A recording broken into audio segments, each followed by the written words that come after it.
Well, hello everyone. Thank you for joining us today. As earlier this week, we hosted a introduction to TIFF, which was meant to be a foundation to this and future training. So if you missed it, it was recorded and it'll be available on our website in a few days. If you're new to the TIFF world, I highly recommend you check that out. And it may also be a good refresher, even if you're not new to TIFF. So let's kick things off by just getting to know who's in attendance a little bit better. Um, We've sprinkled in a few poll questions here. We can launch that first one. Here we go. All right, so it looks like we have a good mix of people, Jason. 43% have been here less than a year.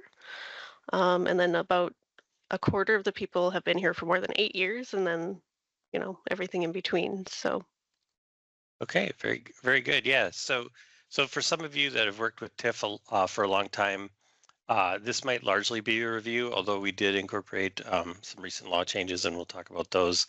Um, Otherwise, if you're new to TIFF, just be forewarned that this might feel like a lot to take in, um, and might feel a little overwhelming, and unfortunately, but just so you know, that's pretty normal reaction.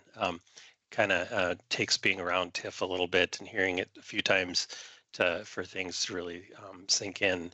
So maybe expect to feel that way. But in this session, we're going to cover the following topics. I'm going to provide an overview of laws and limitations that are outlined in the TIF Act, and then I'll be covering what's new in terms of legislative updates from the last couple of sessions. And then we will be going over some of the expectations for TIF administration, including reporting requirements, documentation, and tips for staying in compliance. Okay, so let's look at the wide range of laws and limitations that a TIF authority needs to be aware of. Let's start with a brief overview of the creation process for a TIF district.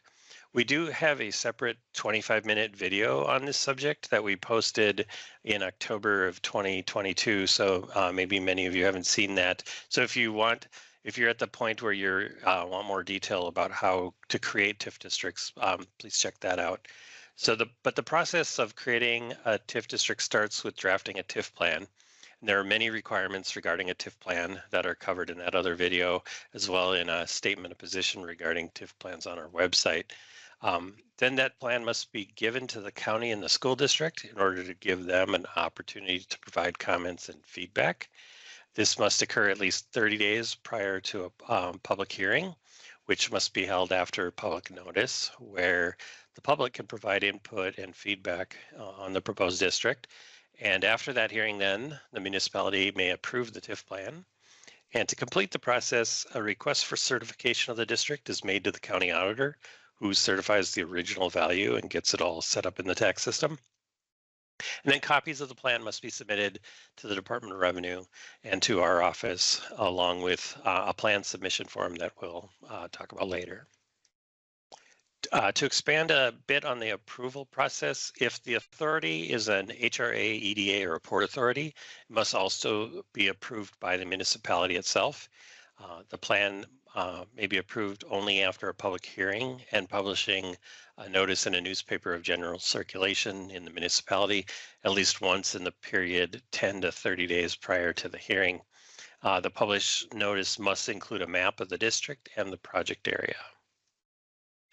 And to expand a bit on the notifications and feedback from counties and schools, the TIF plan must be provided to the county auditor and the school board clerk, along with the authority's estimate of fiscal and economic implications of the proposed district.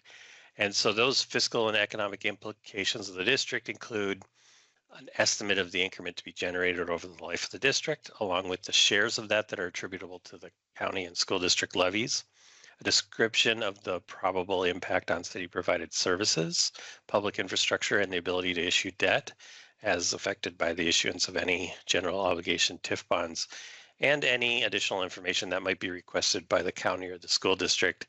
Sometimes they do that by a written policy, or they may just be asking questions, and those can be regarding the size, timing, or type of development. So for housing and redevelopment districts, there's also a requirement for an authority to give a separate 30-day notice and an offer to meet to the county commissioner, who represents the area in which the TIF district is located. And although a municipality is not bound by most feedback, a municipality must comply with one possible demand. Counties can require that certain county road costs be included in a TIF plan and to be paid from tax increments.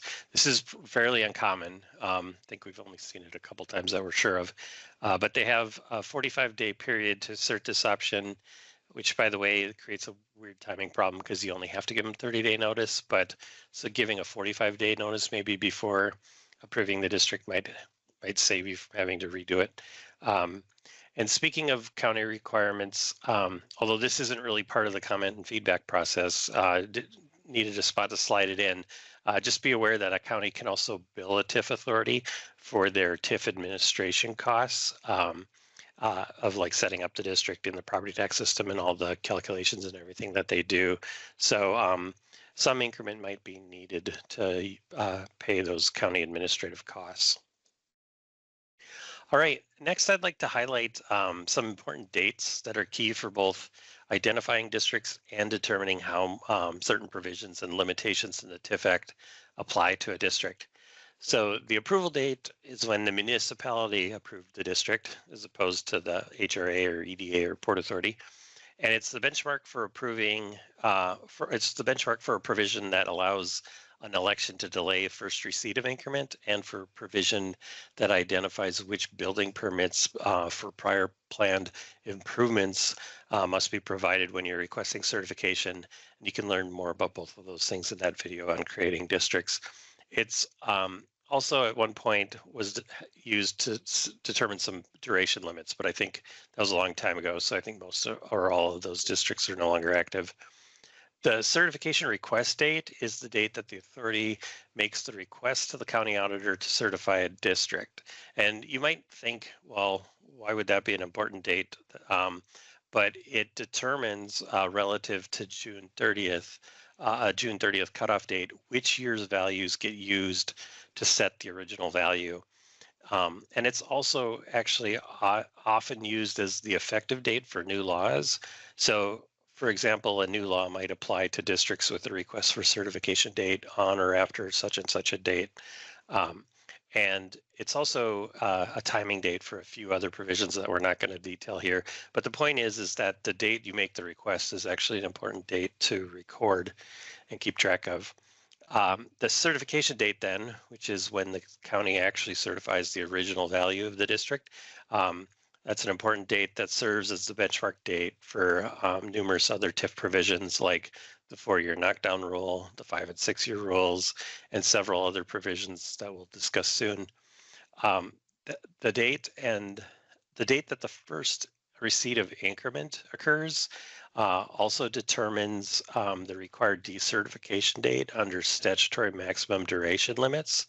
So it's important to note, though, that it's the actual date of first receipt, which can differ from what you might anticipate the first receipt date is. That's identified in the TIF plan. So TIF plans will identify when they anticipate first receipt will occur, but it's the actual date that really matters.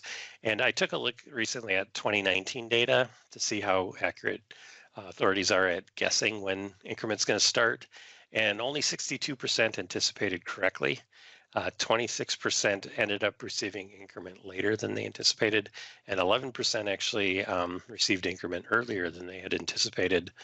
And then the required decertification date is the date a district is required to terminate.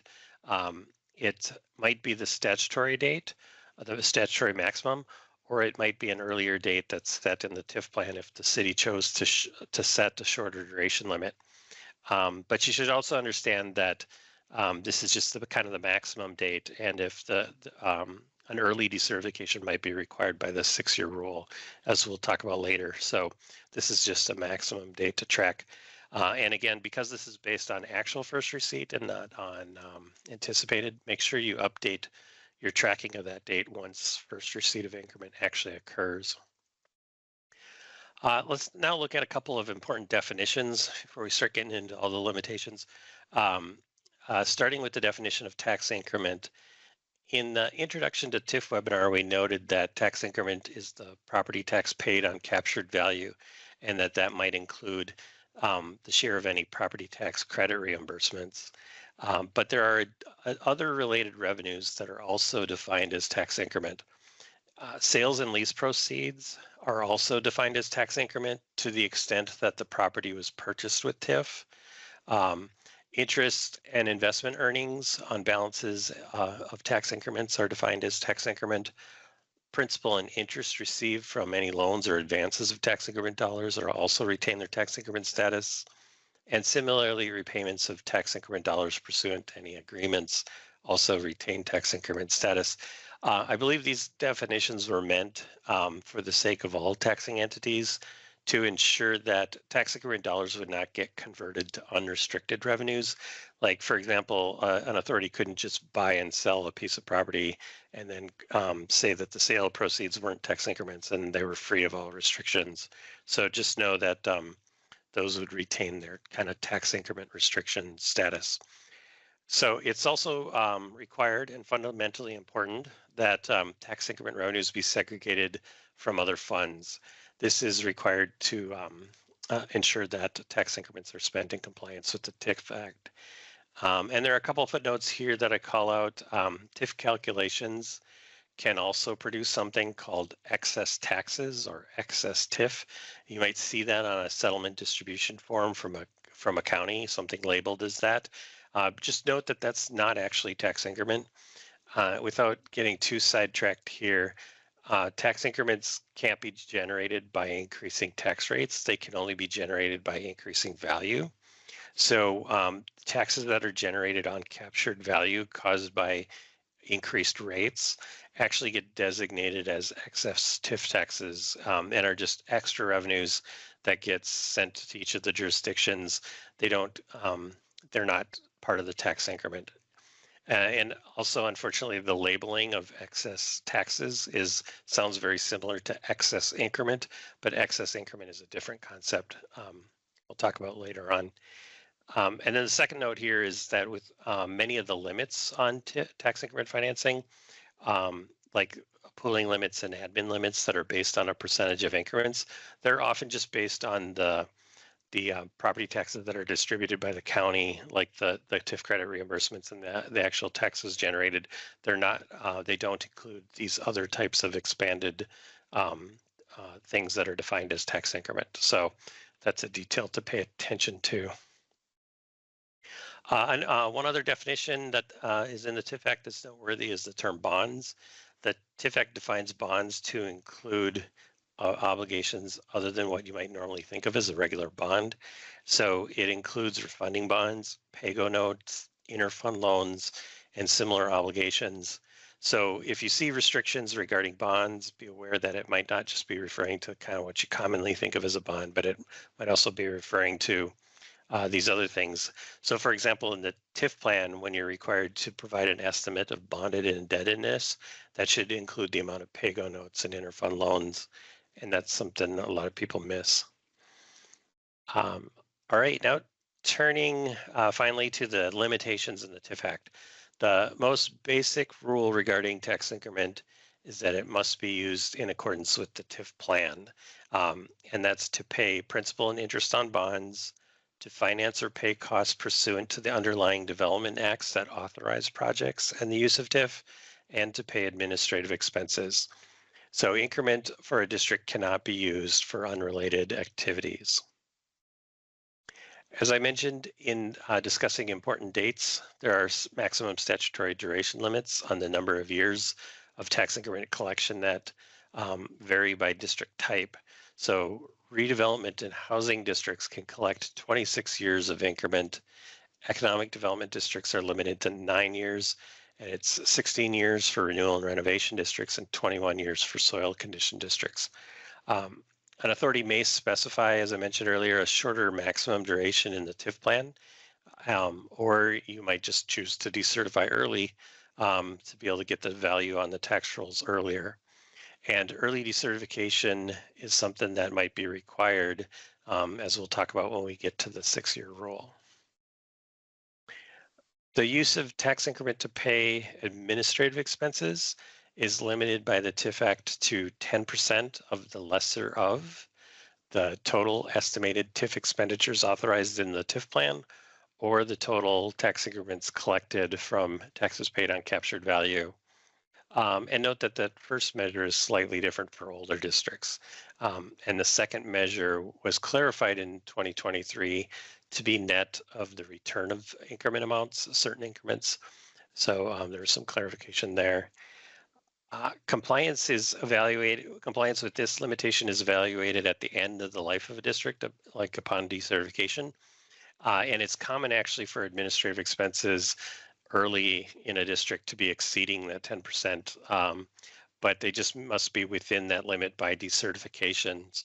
And sometimes it's unfortunate that if development fails to get off the ground, the limit ends up getting exceeded kind of unexpectedly because, and then it'll need to be remedied by returning increment to the county auditor. So like, for example, if you had $5,000 of initial admin costs and you were expecting millions in development, but the district only ends up collecting, let's say, $10,000 of increment before it's decertified, the amount that exceeded 10% of what was actually received would need to be returned to the county auditor to remedy exceeding that limit. And generally that's the remedy whenever excess expenditures are made, is to return the amount spent in excess. So, and then those returned amounts are distributed to the county, city, and school district. It's also important to recognize that administrative expenses must be actually incurred and documented expenses. The 10% is not just a simple retainage that you can just keep and toss in the general fund. You actually have to be able to document what those administrative costs were. When a TIF district receives more increment than is needed to pay current costs authorized by the TIF plan that are not paid by other sources, the excess increments must be returned to the county auditor for redistribution, again, to the county, city, and school district, or at least used to prepay any outstanding debt. The existence of excess increment for a year must be determined annually based on the current TIF plan in effect at the end of the calendar year, and our annual reporting forms facilitate this. There's a separate tab in the forms for calculating excess increments, the EIC tab. And you might notice that the calculation on that tab is sometimes marked as not required when the increment received to date is not even close to the limit. And that's part of the statutory provision that it doesn't need to be calculated in those situations. And so the return or use of any excess increment must occur by September 30th of each year. This is a common problem that we address where excess increments are not being returned in a timely manner. So check your reports and act by the end of September if you're seeing that there is excess calculated. So before we continue on with pooling limits, I want to stop to see if we have any questions so far. I haven't seen any questions come through, and just a reminder for people that maybe came in late or didn't hear it.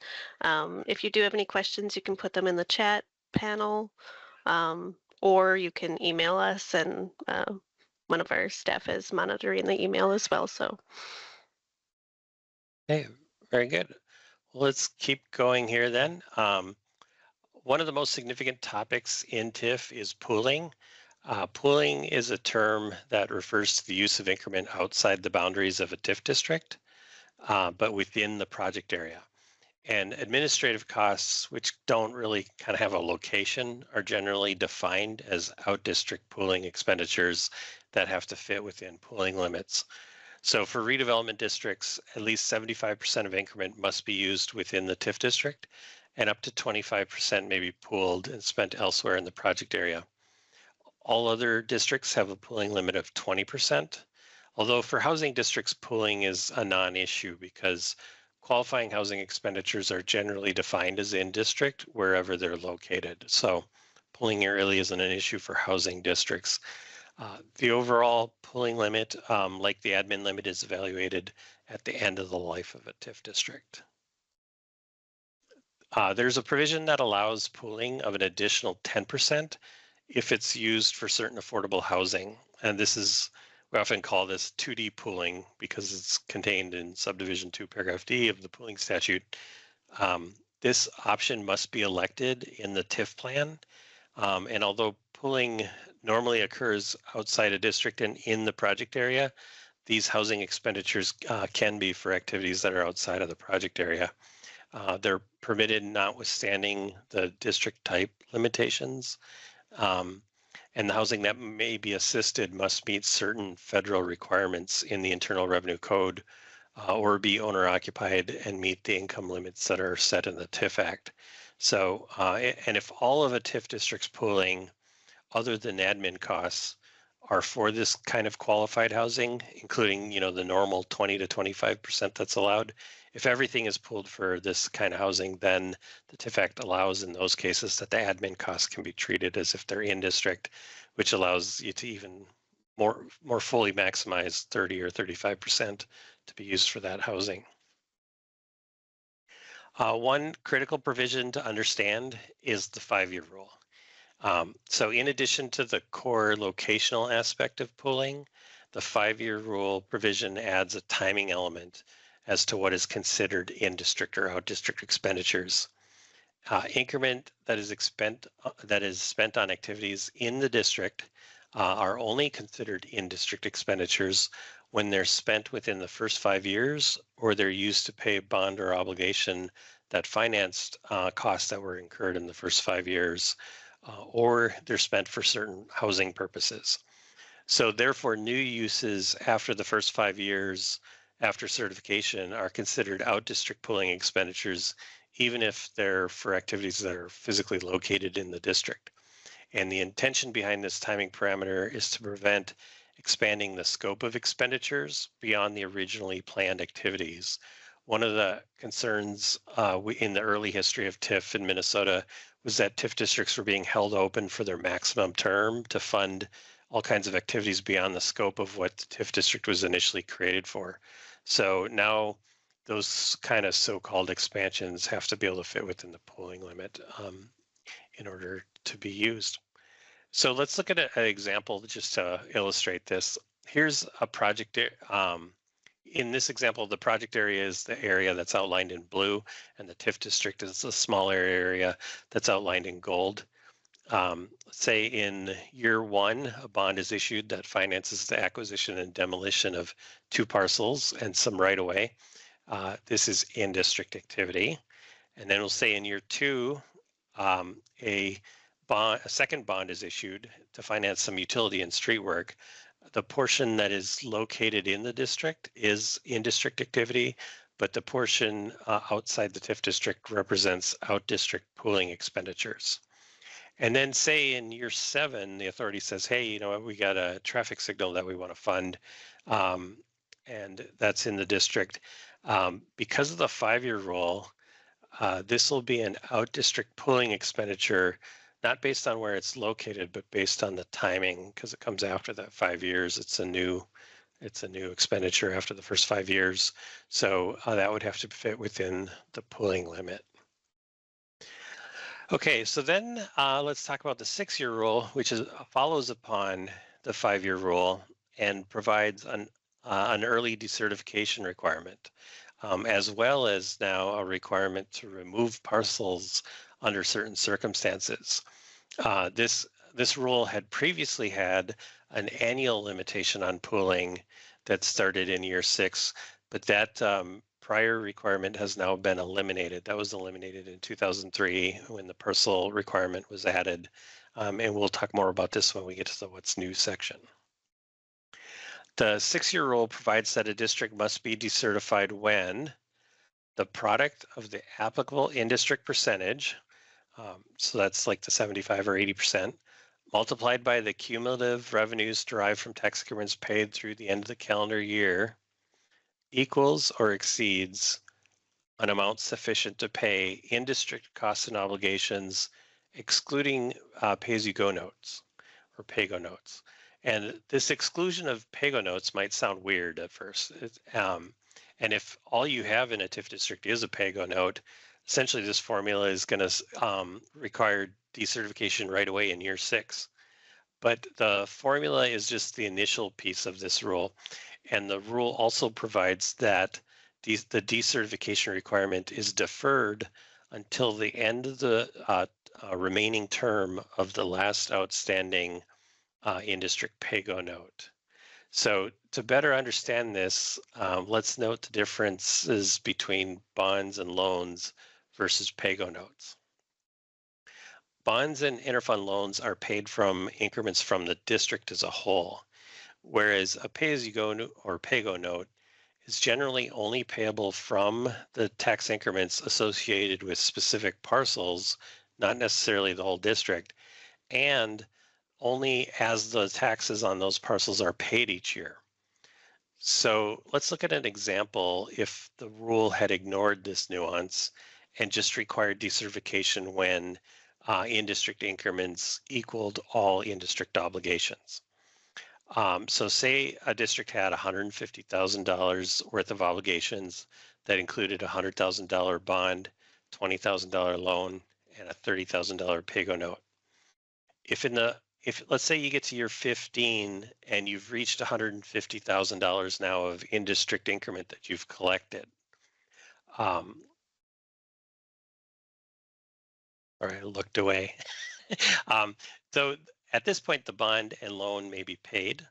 But what if at this point in time you'd only paid $20,000 of the PAYGO so far, because the PAYGO was structured to run for the whole life of the district, and so a lot of the increment on that those parcels isn't due yet, so they haven't been paid yet, and so you've got $10,000 available on hand that you've generated from the other parcels in the district, but that $10,000 that you have on hand is not obligated to be paid to the note holder.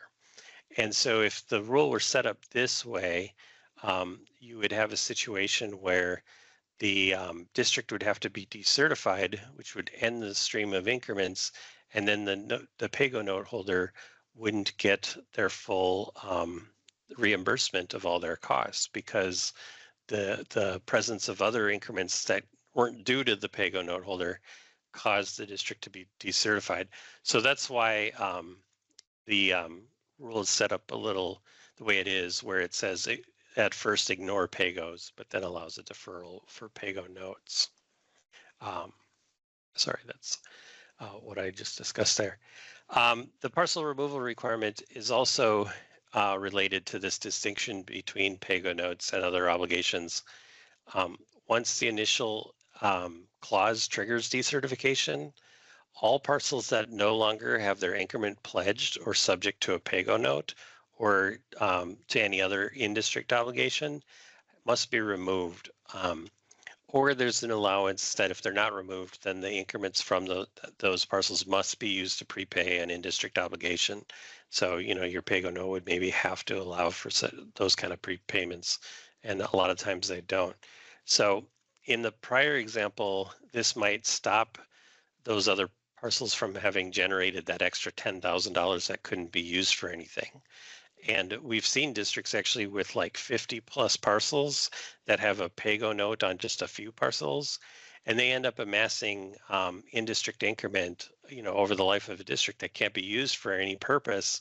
And so, the part of the law change was to have those parcels be removed so you're not in a situation where you're just generating increment that can't be lawfully used for anything. This parcel removal requirement, though, only applies to districts with a request for certification after May 25th of last year. So this parcel removal requirement isn't going to be a requirement for a lot of the pre-existing districts that are out there, but it might be something that you still want to do, because what's the point of retaining parcels in a district if they're just going to generate increment that can't be used for anything? So there's a lot more nuance to the 6-year rule that we could get into, but because this is a basic introduction, I'll let you know that there are some videos and resources on our website. So there are two videos out there. One is just a 19-minute video on the 6-year rule. Another is a 20-minute video that goes into how to monitor the 6-year rule. And then we also have a statement of position that covers it well too. So as you start to think of a lot of detailed questions surrounding these rules, check out those resources. Hey, Jason, we do have a clarifying question on the 6-year rule. Someone is asking, is there a date when those rules apply? Is that part of the 2023 changes, or when is that effective? Yeah, all the changes that happened in 2023 to the 6-year rule, the only one that is effective just for new districts that were created after March 25th of last year is the parcel removal requirement. All the other changes apply to all districts the day following final enactment of last year's legislative changes. So May 25th, I think they became effective. So for example, that old provision that said that there's an extra annual pooling restriction that was removed, that no longer became relevant after March 25th of last year. But this new calculation of the decertification requirement did kick in starting in March of last year. So thank you for that question. And thanks to the 6-year rule, early decertification is actually now very common. Based on decertifications that occurred from 2018 to 2022, we saw that 79% of redevelopment districts decertified early, as did 77% of housing districts. And not just decertifying early by like a year or two, but on average by like 9 or 10 years. And even economic development districts with their shorter durations, they still decertified early 39% of the time. So the 6-year rule is an important part of getting tax base that's captured in a TIF district, back onto the tax rolls as early as possible.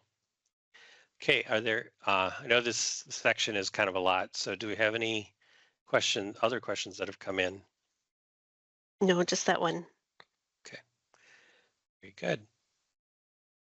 All right, so moving on from pooling then, another time-based provision in the TIF Act is the 4-year knockdown rule. This provision seeks to limit districts to parcels on which development activity occurs. So if no activity commences on a parcel in accordance with the TIF plan after 4 years from the date of certification of the district's original value, then those parcels have to be knocked down so that will no longer capture value or produce increment. And activity in this context means things like demolition, rehabilitation, renovation, and site preparation. Activity includes qualified adjacent street improvements like new and relocated and rebuilt streets, not just overlays or maintenance. But it excludes things like utility service, like just running sewer or water. So if development activity subsequently commences though on a parcel, it can be restored to the district and again start producing increment, but its original value will be reset to that most recent value at the time the activity commences rather than going back to the original date. So authorities have a responsibility to report activity to the county auditor, and it's actually the county auditor who's tasked with providing the oversight on this provision. Okay, tax increment cannot be used for general government purposes, such as avoiding levy limits or financing government buildings. It cannot be used for common areas like a public park or for social, recreational, and conference facilities, although parking structures or some private conference facilities may qualify. And a TIF district cannot include parcels that recently benefited from various property tax programs that protect land from development, like green acres, open space, rural preserves, or metro agricultural preserves programs. It's counterintuitive to use a subsidy to aid development after you've just used those programs to protect against it. But there is actually an exception to this limit for housing districts and for qualified manufacturing and distribution facilities. So there's often exceptions to any rule. So the TIF Act has a section that addresses bonds, and interfund loans in particular are subject to some restrictions. An interfund loan must be authorized by resolution, and the terms of the loan must be documented in writing. There are maximum interest rates that apply to interfund loans, and such loans must be properly reported in the annual TIF reporting to our office. It's not sufficient to simply regard early expenditures as being reimbursable loans later in the life of the district if you haven't formally, formalized and reported it as an interfund loan. In addition to the requirement that in addition to the requirements that define district types and the findings that must be made in order to create them, there are also requirements or limitations that apply to the different types of districts on an ongoing basis. And so for redevelopment districts and renewal and renovation districts, 90% of the increment from those districts must be used to correct the blight conditions that allowed the creation of the district. And for soils condition districts, increment may only be used for acquisition, remediation, and administrative costs, including the cost of preparing a development action response plan that's approved by the Minnesota PCA. For economic development districts, increment may not assist developments if more than 15% of the buildings and facilities, as measured by square footage, are for purposes other than those listed here. So these space and use limitations may require your attention. And generally, commercial or retail developments are not permitted. However, there is a small city exception that does allow that a small city, and that's defined as one with a population of 5,000 or less, that's 5 or more miles from a city of 10,000 or more by a straight line, not by driving distance. Those small cities can assist a commercial facility of up to 15,000 square feet, but beware that when you do use the small city exception, increment from the district can only assist in district costs for that facility and pay administrative costs. There can be no pooling or use for other purposes when you use the small city exception. Increment in a housing district must be used solely to finance the cost of the housing projects and directly related public improvements and administrative expenses. And no more than 20% of the square footage of buildings that receive assistance can consist of commercial, retail, or other non-residential uses. In order to qualify as a housing district, there are certain income limits that must be met. So for owner-occupied housing, only the initial purchaser and occupant need to qualify. But for rental housing, the income requirements are ongoing and require attention. So refer to the statute and the Internal Revenue Code for specifics. But generally, owner-occupied housing, 95% of the units have to be within 115% of the greater of the area or state median income. And for rental housing, either 20% of the units must be at 50% or less, or 40% of the units must be at 60% or less than the area median income. And alternate income limits can be substituted for projects that are receiving a loan or a grant under the MHFA Challenge Program. Authorities must be able to document compliance. So possible documentation might include, for owner-occupied housing, it can include tax returns or W-2s, pay stubs, mortgage loan applications, and employer verifications. And for rental housing, there's MHFA forms or the IRS form 8703 or other documentation or spreadsheets of verified incomes that would suffice as documenting that compliance. Decertification by statutory definition is, to decertify or decertification means terminating the district, which occurs when the county auditor removes all the remaining parcels from a district. So doing so will end the collection of tax increment or turn off the spigot, so to speak. So in some respects, at that point, the district is done. However, TIF restrictions on increment are not done necessarily, and a TIF district remains active in the sense that reporting has to continue until all remaining TIF revenues are either spent or returned to the county auditor. And so right now we have a large number of districts that report each year that are actually decertified districts. So things aren't really done until the books are closed, so to speak. We've touched on much of this already, but statute provides that a county auditor must decertify a TIF district upon the earliest of reaching the maximum statutory duration limit, reaching an earlier duration limit if one was spent and specified in the TIF plan, or upon completion of the actions required under the 6-year rule, which include notifying the county that the decertification is required. Or upon receiving written request by the authority to voluntarily decertify the district. In this case, it's decertified either upon a date that might be specified in that request or upon receipt of the request if no date is specified. Generally, decertifications are often specified as December 31st of the year, as we'll address in a moment. And note that the county is not going to independently be aware of 6-year rule activities. So an authority will have to notify counties that decertification is required under that rule. And continuing to receive increment after decertification is required under that rule is a violation that would need to be remedied by returning increment that you should not have received.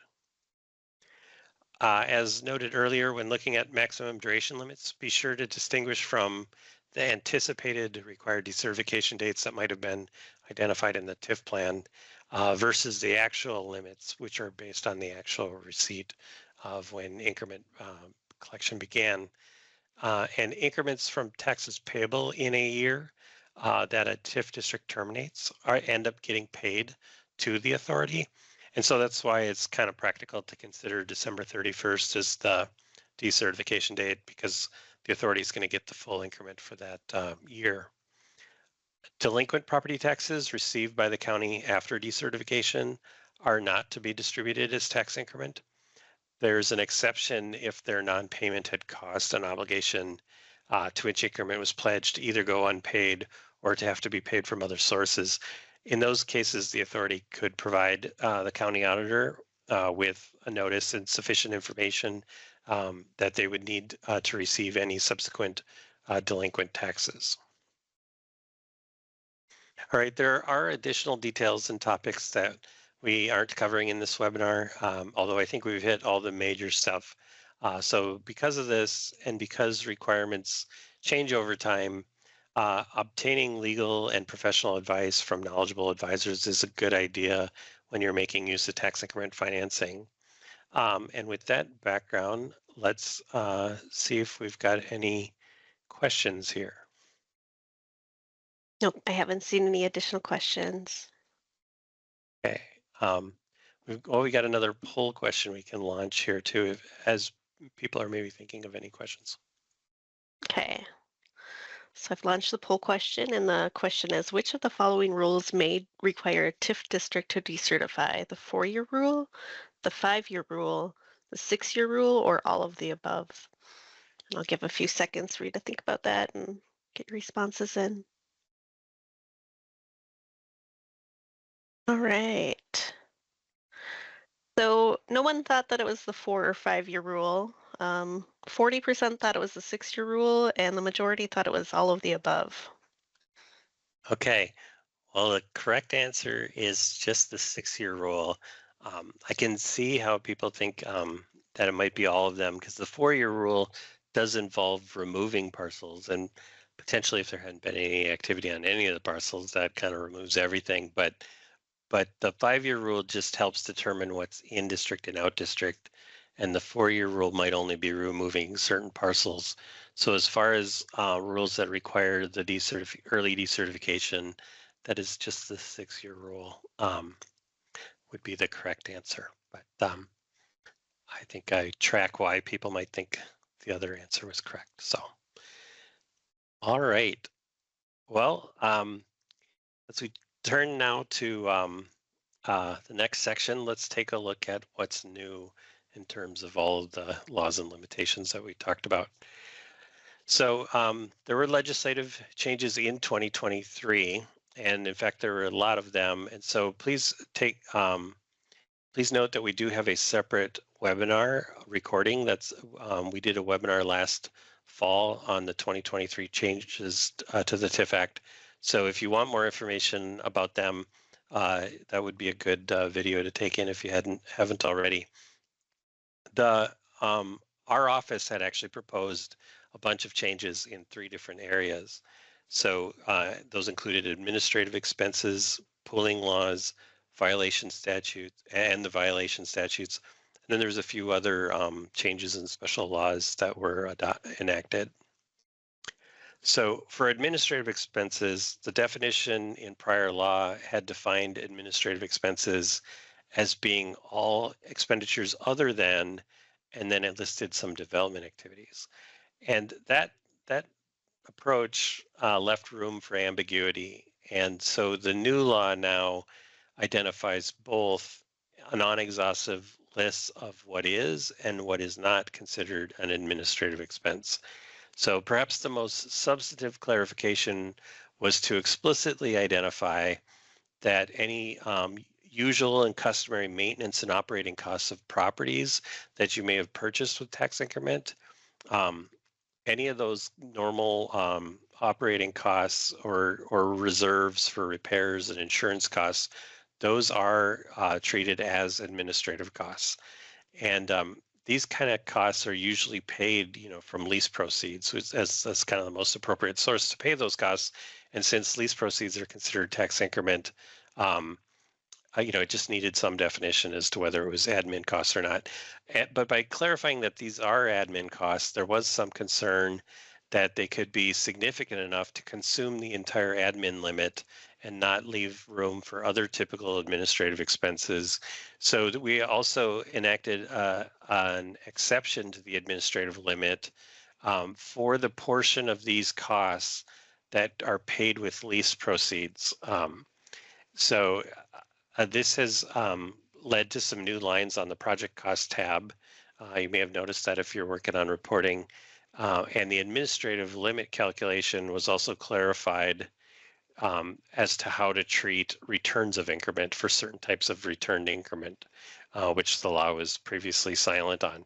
So we got some clarifications as to exactly how the admin limit is calculated, with an exception for those costs that are now clarified as being admin costs. The pooling law changes range from minor clarifications to a significant reworking of the 6-year rule. As for the clarifications, first, the little used pooling for deficits provision had a mathematical error in how deficit was calculated, where it had said it was written as being one number minus another number plus another, when it should have been written as one number minus the sum of the other two. So that was corrected. And then there were also clarifications on the calculation of the overall pooling limit. The first was to acknowledge that both county admin costs and county road costs, if there are any, get deducted before you calculate the pooling limit. And then the second was to clarify how to handle returned increment, which returned increments are subtracted before calculating the pooling limit, versus which returned increments get treated as either in district or out district. And then there were clarifications of the language of the 5-year rule that just clarified that only in-district increment is treated as out-district increment based on timing and not the vice versa. So spending money out-district doesn't become in-district just because you spent it in the first 5 years. That was just a clarification to avoid any problems. And we also clarified that when you're doing pooling for 2D housing, that's actually pooling. It's not also defined as in district.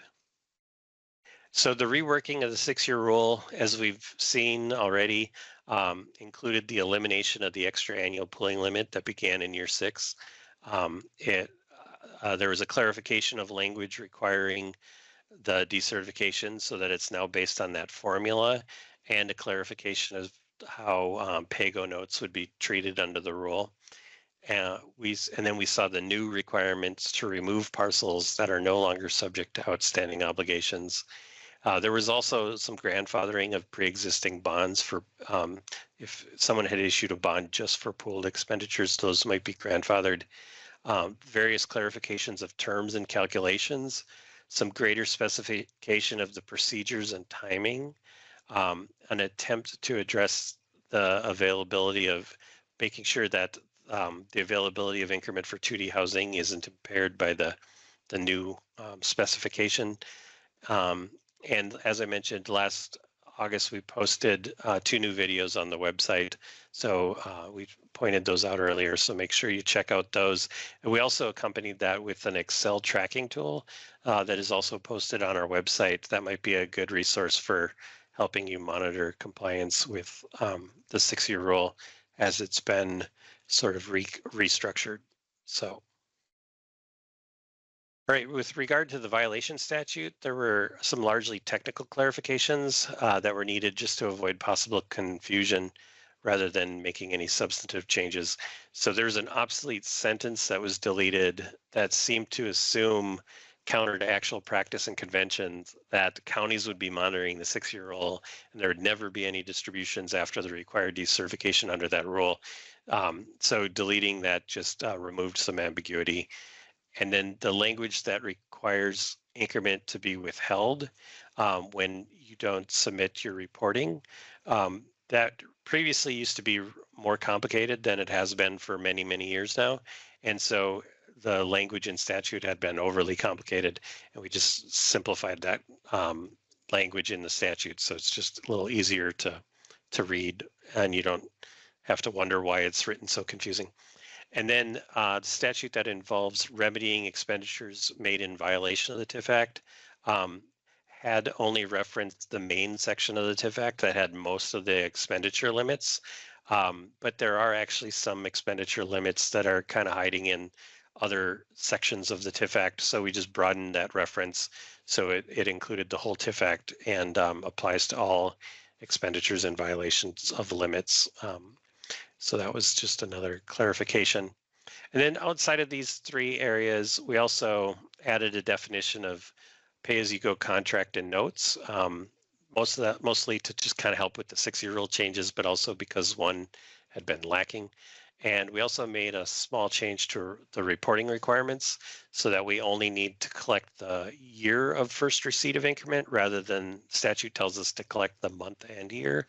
We're working on a redesign of reporting in the future, and we'll only be collecting the year in the future. And then there was one change to general law that did not come from us. There was a change to the small city exception that allows, that we already talked about, that allows small cities to use economic development districts for commercial facilities. Well, the parameter that defined small cities used to be say that the small city had to be 10 miles or more from a city of 10,000, and that got shrunk to a 5-mile parameter, allowing more cities to now qualify under the small city exception. And then there was kind of a normal slate of special laws enacted for the cities listed here, which is a rather typical number. For 2024, there were no general law changes or any special laws, as there wasn't really a traditional tax omnibus bill passed. So some of the tax changes got passed in a different bill. There wasn't really much discussion of any general law changes. It was mostly special laws that were discussed. But for next year, there may be some discussion of updating blight criteria provisions. Senator Rest had indicated an interest in this, that there's often requests for special laws to grant exceptions to the current blight criteria, and those blight criteria haven't changed much since they were first conceived. So she was expressing some interest in maybe looking at those. And then our office, there's some additional areas of clarifications we'd like to see. We're not sure if we're going to be able to bring them next session or maybe the following year, but areas that we want to look at include some interfund loan provision clarifications, some thought about limits on continued activity after decertification, where we have districts that are reporting for decades after they've decertified, and clarification as to how much sales and lease proceeds are supposed to be treated as tax increment. That general idea is clear, but the specific calculations of that are not necessarily very clear. And then there's also a clarification related to the 2021 transfer authority that we'd like to see. So those are things that might be coming here. So that's the end of the what's new section. Do we have any questions so far? I haven't seen anything. Okay. Well, let's carry on then to our final section on administration of TIF. We'll talk about some of the record keeping and reporting requirements and ways to be in compliance. So first, we've provided a few resources as handouts to this webinar. One of them is this, a checklist of administrative tasks that might help you, things that you should maybe check out every year to see if you're in compliance. And so this includes annually required tasks, recommended checks, and conditional items that might be based on a certain timing or something like that. And additionally, we've provided a handout with a list of useful hyperlinks to navigate our website better and find some resources there. So check out those. So first and foremost, the number one thing that can help compliance is proper segregation of funds and strong record keeping. It's critical for TIF compliance. The TIF Act requires that tax increments received for any district must be segregated into a special account or accounts. They must not be deposited in the general fund or commingled with other funds. There's no specific method that's required, but separate funds or detailed accounting codes, spreadsheets, and other files can be have to be applied in a manner that sufficiently allows you to track and report tax increment funds. While all expenditures and obligations must be documented, there are 3 items of note worth highlighting. All administrative expenses must be documented. As I mentioned earlier, the 10% admin limit doesn't just allow a retainage of 10% for whatever. Those actually have to be documented costs. And then developer expenses as part of a pay-as-you-go agreement, those must be documented by the developer to you prior to making payments on the pursuant to the pay-as-you-go agreement. And the terms of any interfund loans must also be documented in writing. Authorities cannot just simply use tax increments and then later reimburse those expenditures without having a formally established interfund loan. Records must be retained in accordance with a formal retention schedule. The General Records Retention Schedule for Minnesota cities provides that creation documents for a TIF district have to be retained for 10 years beyond the duration of the district. So for like a housing or redevelopment district that lasts its full duration, that could mean you need to store those documents for 36 years or more. And then detailed financial records must be kept for 10 years or 6 in certain circumstances if certain criteria are met. You'll need to track and monitor progress with respect to the various limits and restrictions. And we recommend you do this at least annually, but maybe more frequently is better.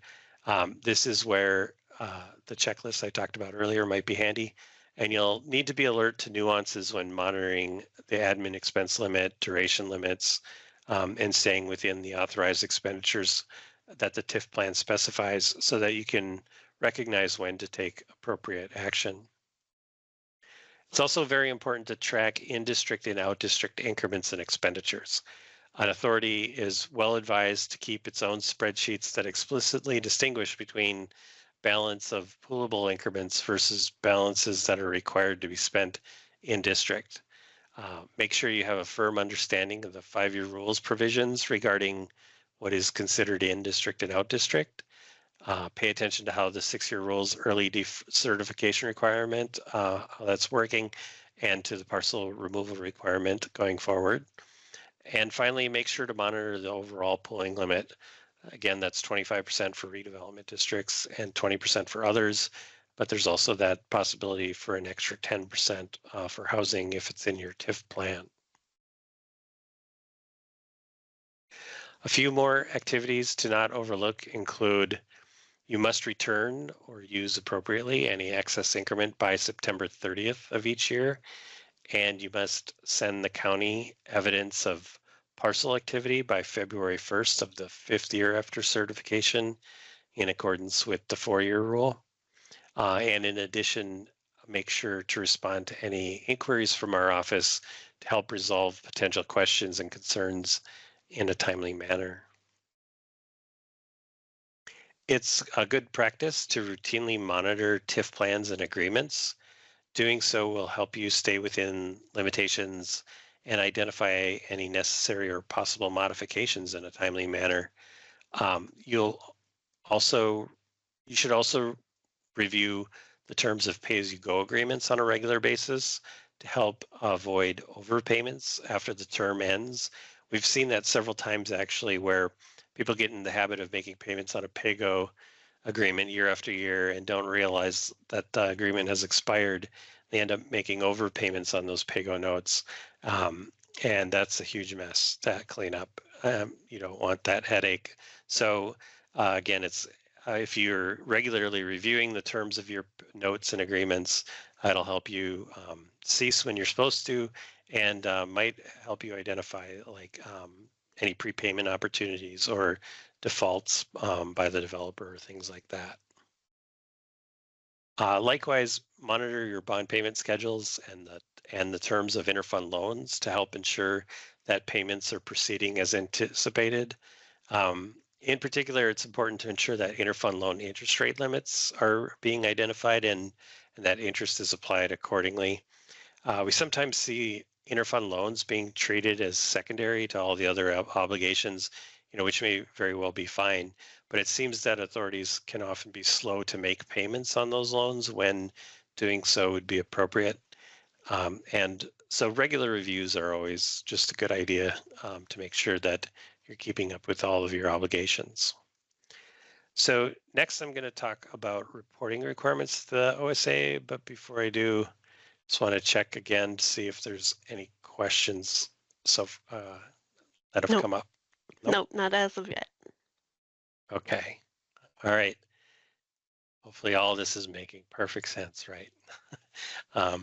Okay, so you may have noticed in the previous section that there's a lot of stuff that you should be tracking that doesn't necessarily get reflected maybe on annual forms, like the admin limit, the pooling limit, and in-district and out-district increments and obligations.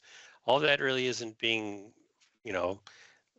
called out in the annual reporting forms so far. So we want to kind of improve that.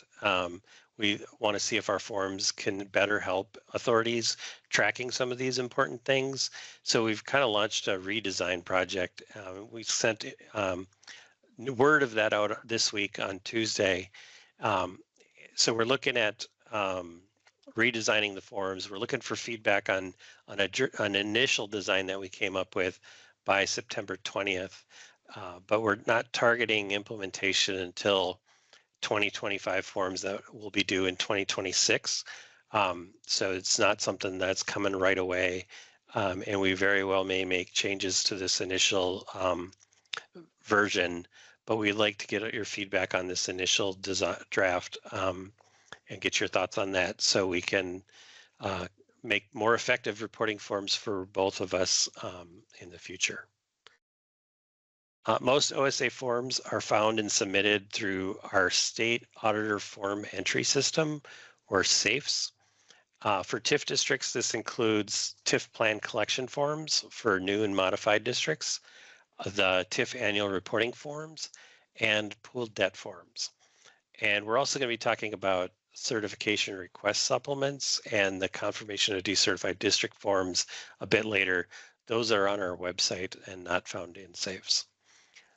Authority staff can request access to SAFES by just emailing tif@osa.state.mn.us with your contact information.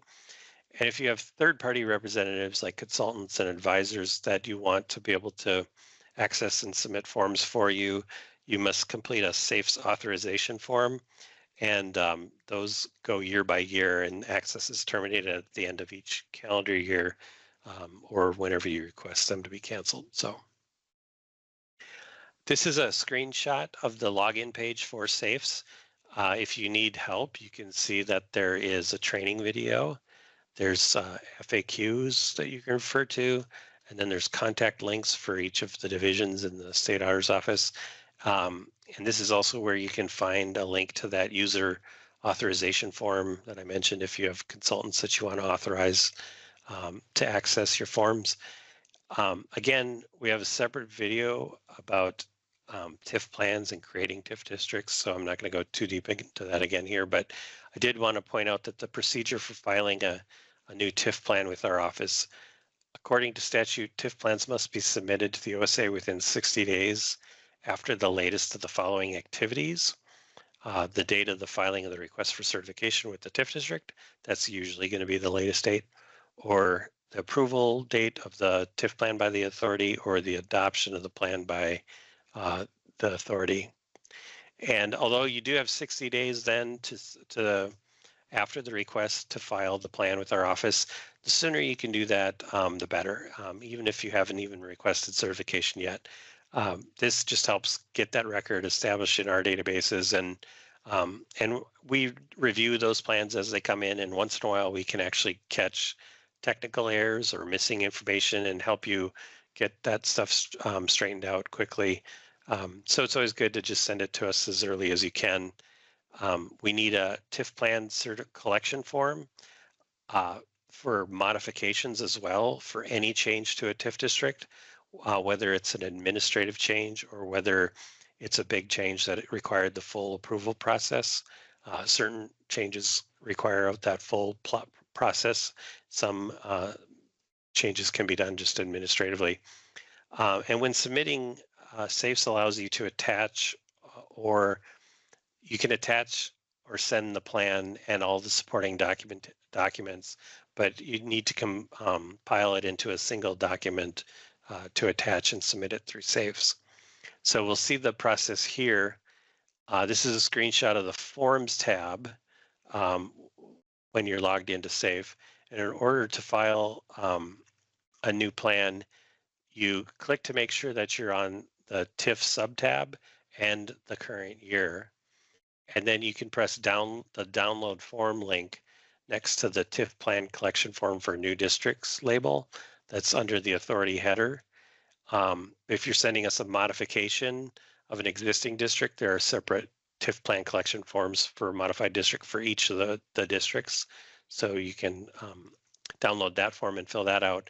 And then this is also where you would access your annual reporting forms, which we'll talk here about in a minute. But back to the subject of TIF plans, after you've completed your form, you'll submit it under the Submit Documents tab.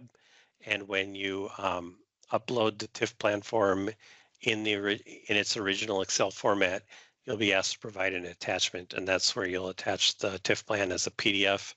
And for a modification, sometimes that can just be a resolution or something. It's not always redrafted as a full-blown document. In either case, if you have multiple documents, again, compile them into just one PDF. And if you don't know how to do that, or if you need assistance, feel free to email us and we can help. So as you're hopefully aware, and you're probably in the middle of right now, a critical component of maintaining compliance with the TIF Act is to report activities to us on an annual basis. The TIF annual reporting forms are Excel spreadsheets with 13 tabs that are downloadable from SAFES. They're typically released in May, and you'll find them in that same spot where that I showed on the last slide. They're due August 1st of each year for activities occurring in the previous year. So for example, the current forms that are due now are for your 2023 activity. The reporting requirement begins in the year that the district's original value is certified, and the report then is due the following August. The authority must continue to file reports until the district is decertified and all increment revenue has been expended or returned to the county auditor. So note, generally we look to see that there's no assets remaining on the balance sheet before determining that no more reporting is required. And it's common for tax increments and assets to remain and for reporting to have to continue after decertification. Accurate reporting allows authority, staff, advisors, and the OSA to spot and promptly address troublesome issues, help avoid larger problems that span multiple years.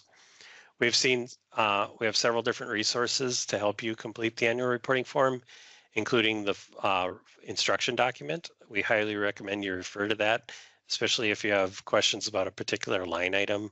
Our instruction document is quite detailed.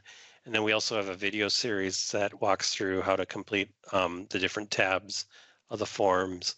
And we also post hints and tricks and reminders in our weekly updates that we send out every Friday from our office, which you can sign up for if you haven't already. And then there's also statements of position that might be relevant and helpful. And of course, you can always email us or call us with questions. We're happy to help you navigate any issues that you might encounter. I won't go through the form in its entirety, but I will note some of the changes that were made this year. We added lines 23 and 24 to the project cost tab to report what share, if any, of the admin costs reported on line 9 are for the customary maintenance and operating costs of properties purchased with TIF, and then what share of that amount is paid with lease proceeds that are increments. And so that is used to help calculate the exception to the admin limit for the 2023 law changes. And then also in 2022, we had added line 20 on the district info tab to identify whether the TIF plan contains an election for additional pooling for housing. We've left that open again this year. There were some districts, newer districts, that didn't have an opportunity to have that information included on their TIF plan submission form. So you can again complete that line this year, but in the future, we'll just populate and lock that information. And then we also have now populated and locked line 6 on the transfer tab. This is the provision that dealt with the ability to make some transfers under a special 2021 temporary transfer authority. Transfers were only allowed in 2021 and 2022, so now that those transfers are no longer current, we've populated and locked that row. So these are just a few tips to help you avoid errors when you're filling out your TIF reports. The first is to always verify any of the pre-filled information in the form. It's basically a window into our database, and so you'll definitely want to make sure it's accurate. And if any of the pre-filled numbers in the document, usually we collect that from your previous reporting, but if you see things to correct, let us know and we can change that information. And then when completing the form, we understand that it's probably really tempting to just copy and paste data into the form, but doing so messes up the form. It overwrites formulas that are important in the form, and so you will not be able to submit the form. You'll get an error if you've copied and pasted data into the form. And so then we'll have to send it back to you to redo it. So please don't copy and paste information. And then one of the biggest tips I can give is to check out the Home tab. If you scroll down, you'll see a table of red messages. That lists any error messages that are remaining in the form, which either indicate that something wrong was entered or there was something that wasn't entered that needs to be entered. So a form cannot be successfully submitted if there are any remaining red messages. So check that Home tab before you try to submit. And then don't underestimate the importance of using a comments tab if you have to communicate any kind of anomalous circumstance to us. Feel free to make good use of those comments, and we follow up on all those comments. Okay, moving on from the annual report, but on a related note, authorities are required to send a copy of an annual disclosure to the county auditor by August 1st of each year, and it must be published in a newspaper of general circulation by August 15th. The information required for the annual disclosure appears in the ADS tab of the annual reporting form, and it must be published even if all the amounts are zeros. Here's a sample of a published annual disclosure where you can see how an authority with multiple districts identified them all in columns. And if you're in a fiscal disparities area, there's a line for increased property taxes, and there's a footnote that's required for that situation as well. So make sure that that's included if you're in a fiscal disparities area. There's more information about that on the Department of Revenue's website and on our website. There's pooled debt forms. If you have these are also due along with annual reporting forms if you have a pooled debt. And a pooled debt is required when you have a bond or other financial obligation, excluding non-TIF bonds, that, where the increment from 2 or more districts has been pledged to pay the debt, or 2 or more districts are being used to pay the debt, or if 2 or more districts receive proceeds from the obligation. And so if you have a pooled debt, make sure you're also completing a pooled debt form as part of your annual reporting form. I think there's only, they aren't totally common, but make sure that if you have one of these types of debts, that you complete that separate form. That helps because we need to track the activity between the different districts. So the extra form is needed. So speaking of this, here's a screenshot of our forms page. And again, this is there's a link to this in the handout. You'll find instructions and samples for all of our forms, including our annual reporting form and pooled debt form. And this is where you can also find the next 2 forms that we're going to talk about. The certification request supplement is meant to accompany a request for certification when you make a request for certification to the county auditor. This form is not a requirement, and some counties might have their own prescribed forms. I think there's just 1 or 2 that prescribe their own form. And so if they do, definitely use that. But if they don't, it's a good idea to use this supplement. In the past, certification requests have, as a matter of habit, always been accompanied by a form like this from the Department of Revenue. But the Revenue discontinued updating that form a few years ago. And so we created this to replace that. It highlights pieces of information that are critical to the county when they're certifying a district. So instead of having them comb through the plan to find important information, this is just a very short form that allows you to highlight that important information to them. And then finally, there's the confirmation of decertified district form, or the DCERT form, that must be sent to the OSA as soon as possible after decertification. The purpose of this form is to make sure that the authority, the county, and our office are all on the same page. And so the way it works is the authority fills out Part A of the form, then you send it to the county auditor who completes Part B.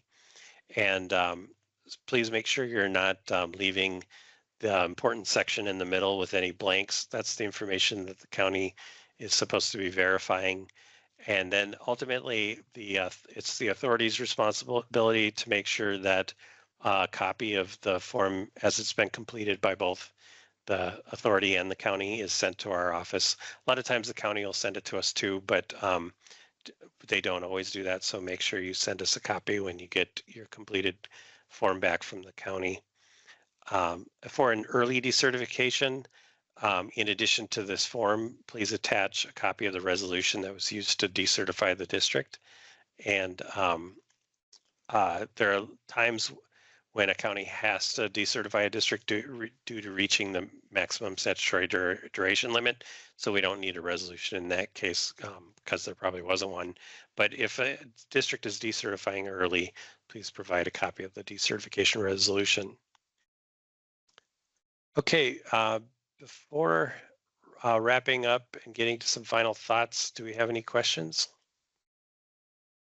I haven't seen any questions. I am going to put a link to the survey form in the chat here soon. So. Okay. Yeah, so please get it before you leave. If you can complete that, I think Haley will also be emailing it out. So please, we'd love to get your feedback on this course and what could be better. So, or what you liked about it. But just some final thoughts here before we end. In order to be effective in monitoring and reviewing TIF activity, I think it's important to stay informed of TIF laws, requirements, and developments. Authorities can stay informed by following our information from our office, which again includes weekly update items that get emailed out every Friday and they're posted on our website. So if you sign up for them, you'll get the email. Otherwise, you can always go see them on our website.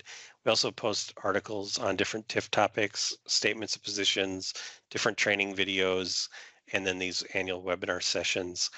And authorities or their advisors should stay abreast of not only changes to the TIF Act, but also broader property tax system changes that might impact tax increments or changes to the Internal Revenue Code that could impact, like housing districts and things like that. So, and in particular, keep a lookout next year for changes that might get enacted again. But lastly, I'd suggest that a helpful mindset for making effective use of TIF is to just understand that TIF districts are capturing a valuable tax base. And thus, it's wise to seek to achieve early decertification to make that tax base available as soon as possible. It should be noted that returning unneeded increments has a lot of merits and should be thought of and shouldn't be thought of as giving it up. Sometimes we've heard municipalities say that they don't want to return increment because they don't want to give it back to the state. But it actually gets distributed to the county, the city, and the school district. None of it goes to the state. So returning increment isn't giving money away. You're getting some of it back. And when you do get it back, that share that you get back is free of any TIF restrictions. So it can be used for any lawful purpose and no longer has the TIF restrictions tied to it. And then lastly, tax increments are essentially attributable to county, school, and other taxing districts' tax rates and bases. So their revenues, they're not just revenues appearing in a vacuum. They're the tax-based benefits of early decertification would also be appreciated by the other jurisdictions that your taxpayers also pay taxes to. So this kind of perspective, I think, can steer clear of some of the potential pitfalls that an authority might run into if they're always trying to maximize spending and maximize revenues. So and that concludes this training.